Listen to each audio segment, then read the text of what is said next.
The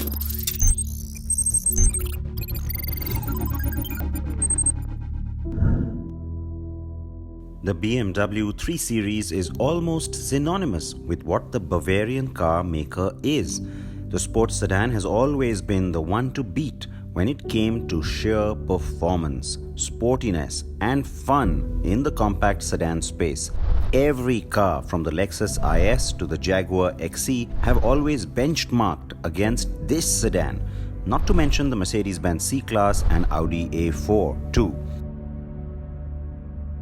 So, a new generation is always a big deal, and with the 7th generation BMW 3 Series, things take on a bit of an added meaning. And that is because it now gets to be not just the sporty and fun sedan from BMW, but also the company's most innovative, most intelligent, and most connected car ever. Their words, not mine. So it was with a lot of fanfare that we drove different variants of the car when it first emerged at the end of 2018. And my anticipation and excitement is now back as the 3 Series is making its debut in India. As I told you back then, India will get the 330i petrol and the 320d diesel. Now the 3 Series gets to us in 3 variants. There's 2 on the diesel. This is the 320d, so you'll have the Sport, which is a base variant if you want to call it that, and then the better loaded version, which is the luxury line that's with me. And that of course means you get lots of chrome. So the front grille finished in chrome, that is that new big grille. You've got this element which is kind of like a signature to the 3 Series, and you'll see it on all the variants except the M Sport trim. Now the 330i, the petrol, will come in the M Sport trim, and it has this much larger, chunkier, sportier, snarling bumper.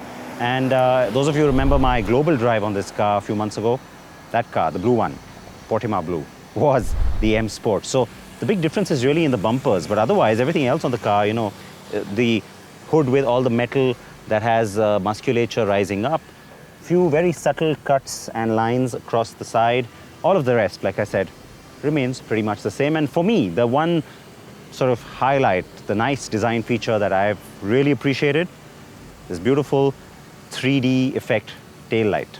And this tail light styling is kind of in keeping with what's happening across the BMW range. And then, like I said, similar element in the rear bumper and the chrome tipped exhausts on both sides to tell you that this is a luxury line. No badges on the car saying luxury line like you had on the last generation.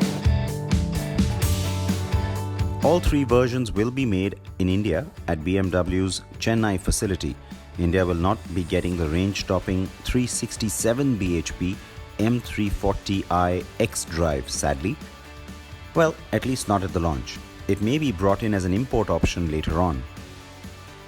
The new 3 Series looks grown up, bold, decisive, and very muscular.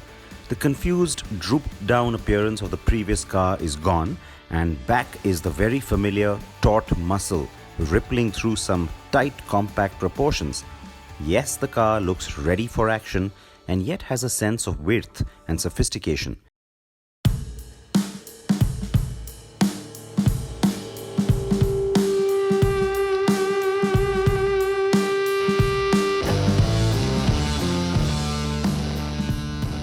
The cabin is very well finished and gives you an ample environment, both in terms of space and materials, as well as tech and gadgets.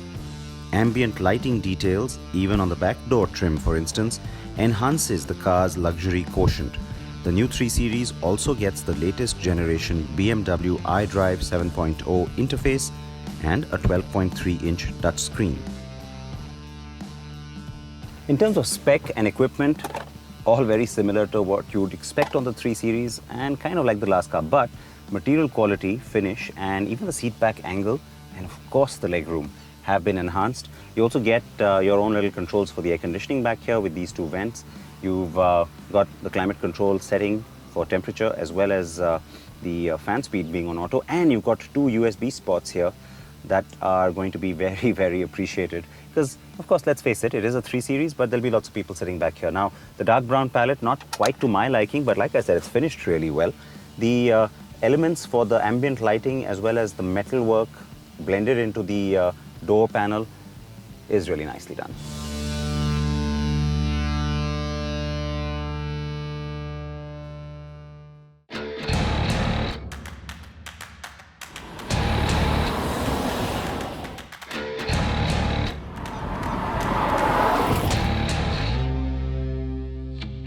road, the new generation BMW 3 Series sure feels like an all-new car. While the last car was reasonably sporty, the character on the new one is more obviously so. Yet, the engine choices may be a bit of a letdown, as the 2-litre diesel and petrol are no fire starters. I remember feeling the same way during the global drive. Neither will they feel like they're letting you down, nor will they really get your attention or put a big broad smile on your face. So why then am I calling the car sportier than its predecessor? That goes to its handling and steering feel.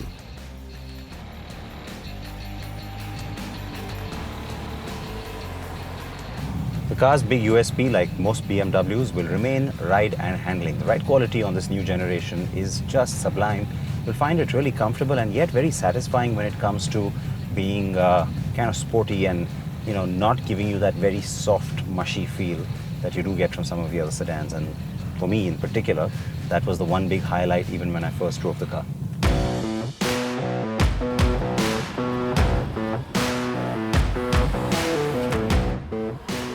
Both are excellent and the 3 Series feels like it should as a result. Ride quality is also great, and it will feel well balanced to the Indian driver. And even though you get a sense that you're driving a bigger car than before, it's not in a way that will bother you. If anything, in the Indian context, that's probably a good thing. So the sharp steering and precise handling will definitely get your juices going. Now the 320D gets an inline 4-cylinder diesel with 186 bhp and 400 Nm of peak torque. It will do 0 to 100 in 6.8 seconds and has a top speed of 243 km per hour. That's the car on your screens, though as you may recall, we also tested the new 330i before. The petrol inline 4 on the 330i has 253 bhp and also gets 400 Nm of peak torque with a wide band from 1550 to 4400 RPM. Its top speed is 250 km per hour and it goes 0 to 100 in a second less than the diesel. Both engine types use the 8-speed Steptronic gearbox. Like I said, there is no word on the M340i xDrive coming to India, nor the plug-in hybrid that was recently introduced worldwide just a few days ago. The 330e makes 249 bhp and may still come to us by the end of 2020 as BMW starts to get serious about electrification across its range, not just globally, but in India too. Like we've seen on the new X5, the new X7, pretty much all the new cars from BMW, here too on the 3 Series you get the virtual assistant, but none of the connected car features, as I had told you, they haven't come to India, and that means everything offline still works. You can't go online. The assistant is not connected to the cloud, and so you can't ask to sort of search for places even though there is navigation. However, you can ask for some other practical things like, "Hi BMW, what's the tire pressure like?" "Hi BMW, what's the tire pressure like?" The current pressure is all right for all tires. All right. "Hi BMW, what's my remaining fuel level?" The remaining range is 551 kilometers. All right, so I can go a fair distance, but as you can see, practical.